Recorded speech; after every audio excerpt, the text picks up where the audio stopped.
Sometimes you must go in the opposite spirit. Hey, this is Pastor Pete from Northwest Church, and this is Things My Father Taught Me. One of the things my dad used to say is, sometimes you have to go in the opposite spirit.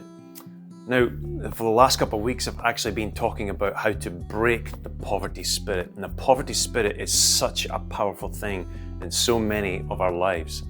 And in order to break the poverty spirit, there are a couple of things that you have to seriously do. The first one, of course, is to change your actions. That's self-discipline, and we all know about that. We know we need to get mentors, we need to get people that can coach us and help us to change our behaviors. But the other part of it is we actually have to change our attitude as well. And that is truly a force of your will. It's a choice of your will to have a new attitude in whatever it is that you come up against, whatever you're dealing with, whatever your fear is.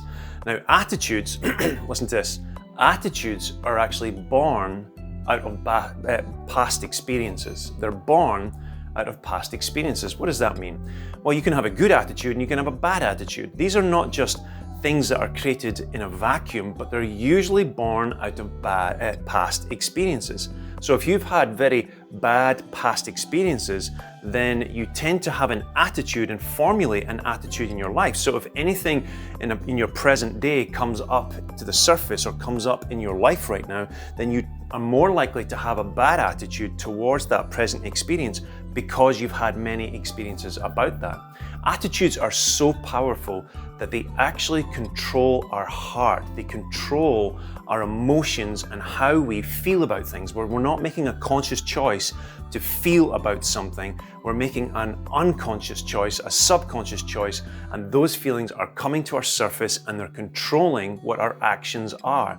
Now, it is important to deal with past experiences, right? I actually wrote a book about this.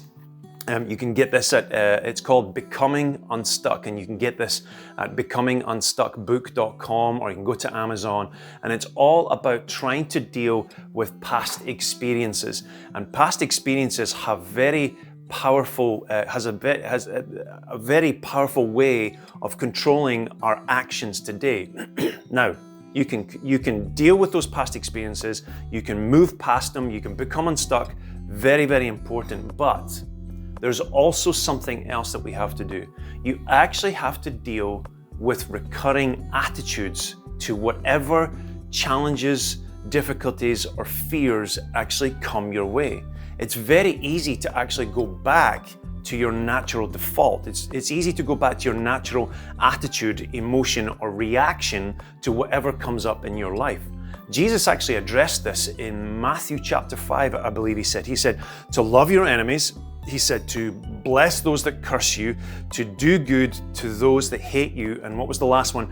To pray for those that persecute you. Now these are four things that are really difficult to do because they're addressing a choice of not only of action, but also a choice of your attitude to those that are hurting you, persecuting you, or whatever the scenario or situation is. You're literally choosing to go in the opposite spirit of what your natural default of your attitude is.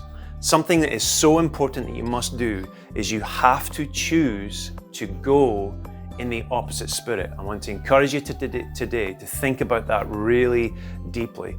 How do I go in the opposite spirit? Recently, a few years ago, I had someone who really committed an infraction against my family, and it really upset me quite deeply. It was such a not only just an insult, but it really hurt someone in my family.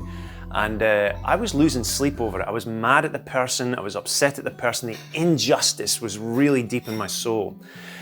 And one day I realized I have to go in the opposite spirit. Why? Is it because the other person deserves forgiveness? It's because they deserve to not have me angry at them? That's not what it's about. It's actually about me becoming free from the shackles of those feelings and those attitudes that I had inside of myself.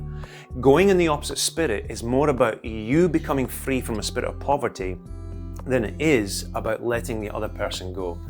Today's a good day to go in the opposite spirit. We love you guys.